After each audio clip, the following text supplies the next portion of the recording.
Sir जरा steel mill पे आ जाएं। स्टील मिल पर जो आपके क्लेम्स थे, आज जो हो रहा है ये क्या हो रहा है? सर स्टील मिल के अंदर हमारे क्लेम क्या थे, मैं ये भी बता दूं। चलिए, ये बड़ा अच्छा आपने सवाल पूछा। दो चीजें हम कहते थे। एक, हम ये कहते थे कि ये जो मुलाजमीन को 6-6 महीने तनख्वाह नहीं दी जाती है और उनके पेंशन के बकायाजात नहीं उनको दिए जाते हैं, ये हम उनको देंगे।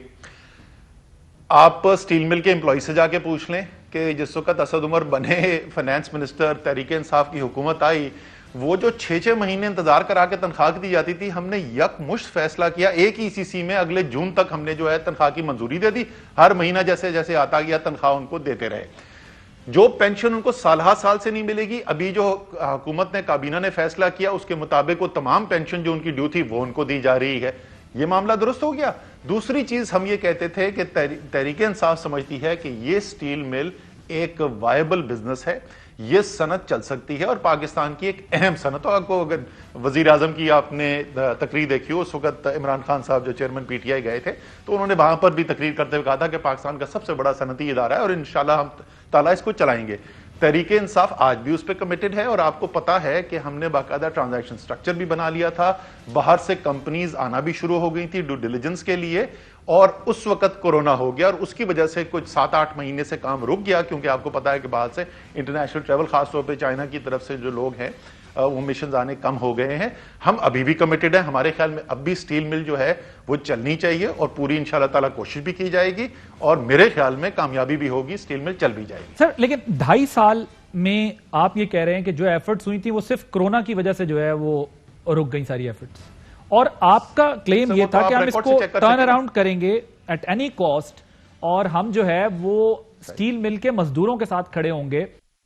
पाकिस्तान के अंदर तहरीक इंसाफ की हुकूमत होती है और खुदा ना खास्ता नहीं होगा ऐसा, स्टील मिल के मजदूरों का उनका हक नहीं मिल रहा, मैं तहरीक इंसाफ की हुकूमत के साथ नहीं, मैं स्टील मिल के मजदूरों के साथ खड़ा हुआ नजर आऊंगा। और 1 करोड़ नौकरियों का वादा भी है तहरीक इंसाफ का। यहां तो उल्टा लोगों को निकाला जा रहा है। अगेन मैं कहूंगा कि मैं, अगर आप प्राइवेटाइजेशन की पॉलिसी पे बात करें, शायद मेरी जाती राय कुछ और होगी, लेकिन मैं आपके सामने सिर्फ ये केस फैक्ट इसलिए रख रहा हूं कि क्या स्टील मिल को अब जो है वो मजीद एम्प्लॉयज को निकाल कर ये इसका सोल्यूशन होगा, या फिर वाकई जो वादे किए गए थे उस तरह खड़ा करने की फिर कोशिश की जाएगी? सर मैं आपको जैसे अर्ज कर रहा हूं ना कि ये सिर्फ मैं अभी प्रोग्राम में बैठ के क्लेम नहीं कर रहा है, तो रिकॉर्ड की बात होती है। रिकॉर्ड निकलवा के देख लें कि क्या ईसीसी का फैसला हो गया था या नहीं, सीसीओपी के अंदर ये स्टील मिल का फैसला गया था या नहीं, क्या वहां पर शॉर्ट लिस्टिंग के लिए लोगों ने अपने कागजात जमा कराए थे या नहीं, क्या फाइनेंशियल एडवाइजर अपॉइंट हुआ या था नहीं। ये सारी चीजें रिकॉर्ड का हिस्सा है कि ये तमाम इकदाम उठाए जा चुके थे और आखिरी मार्च का शायद महीना था जिसके अंदर उनकी टीम्स आनी थी ग्राउंड के ऊपर ड्यू डिलिजेंस करने की वजह से, जिसकी वजह से वो नहीं आ सके। अब आप आ जाएं कि क्या, और ये जो है जो अभी काम हो रहा है, जो स्ट्रक्चर के ऊपर हमने फॉरेन इन्वेस्टमेंट लेके आनी है, 10 लाख की जो कैपेसिटी थी, जो मुशर्रफ साहब के वक्त में तकरीबन पूरी कैपेसिटी पे चलती थी, वो 14% कैपेसिटी पे रह गई, यानी सिर्फ 10 लाख के बजाय 1,40,000 टन प्रोडक्शन रह गई जरदारी साहब के वक्त में, और मियां साहब के वक्त में वो स्टील मिल बंद ही हो गई। हमने कहा था ये 10 लाख की नहीं, हम इसको इंशाल्लाह ताला 30 लाख टन पे लेके जाएंगे। ये तमाम मंजूरियां हो चुकी हमारे वर्क के अंदर और हम उस पर अभी भी कमिटेड हैं जो हम कह रहे थे। अब आ जाए करोड़ नौकरियों के ऊपर। सर आपको ये तो पता होगा ना कि पाकिस्तान के अंदर जो शहरी हमारी मईशत है उसके अंदर सबसे ज्यादा जॉब्स क्रिएट होती हैं कंस्ट्रक्शन के अंदर। क्या आप इस बात को डिनाई करेंगे कि जिस तरीके से कंस्ट्रक्शन के ऊपर काम तहरीक इंसाफ की हुकूमत अमूमी तौर पर नहीं, प्राइम मिनिस्टर इमरान खान ने जाती तौर पे किया, हर हफ्ते कंस्ट्रक्शन की एनसीसी चेयर करते हैं और आपको पता है कि किस किस्म की एक्साइटमेंट क्रिएट हुई है मार्केट के अंदर, तारीखी सेल्स हो रही है, सीमेंट की इस वक्त इंडस्ट्री उठ रही है। दूसरी सबसे बड़ी मुलाजमतों की इंडस्ट्री कौन सी है? वो टेक्सटाइल है।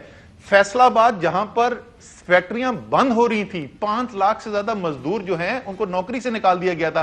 आज फैसलाबाद के टेक्सटाइल ओनर से पूछें, उनको मजदूर मिलने में कमी हो रही है। जनाब, नौकरियां सिर्फ सैकड़ों में नहीं, हजारों में नहीं, लाखों में प्रोड्यूस हो रही हैं।